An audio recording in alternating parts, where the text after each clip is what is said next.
Welcome to SSB TV 5 news channel. Sandhya theatre తొక్కిసలాట ఘటనలో సినీ నటుడు అల్లు అర్జున్ అరెస్ట్.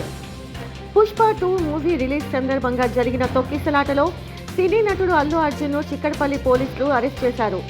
జూబ్లీ హిల్స్లోని అల్లు అర్జున్ నివాసంలో ఆయన్ని అదుపులోకి తీసుకున్న పోలీసులు చిక్కడపల్లి పిఎస్కు తరలించారు. 4వ తేదీ రాత్రి 10 గంటలకు పుష్ప 2 ప్రీమియర్ షో సందర్భంగా కుటుంబ సభ్యులతో కలిసి సినిమా చూసేందుకు అల్లు అర్జున్ థియేటర్కు వచ్చారు. డిసెంబర్ 4న సంధ్య థియేటర్ వద్ద జరిగిన తొక్కిసలాటలో ఎల్బీ నగర్కు చెందిన రేవతి అనే మహిళ ప్రాణాలు కోల్పోయింది. ఆమె కుమారుడు తీవ్ర అస్వస్థతకు గురయ్యాడు.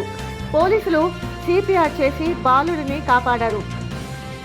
అల్లు అర్జున్ రాక గురించి ముందస్తు సమాచారం ఇవ్వకపోవడంతో ఈ ఘటన చోటు చేసుకుందనే ఆరోపణలు వచ్చాయి. ఈ ఘటనలో ఇప్పటికే థియేటర్ యజమాని, మేనేజర్ను అరెస్టు చేశారు.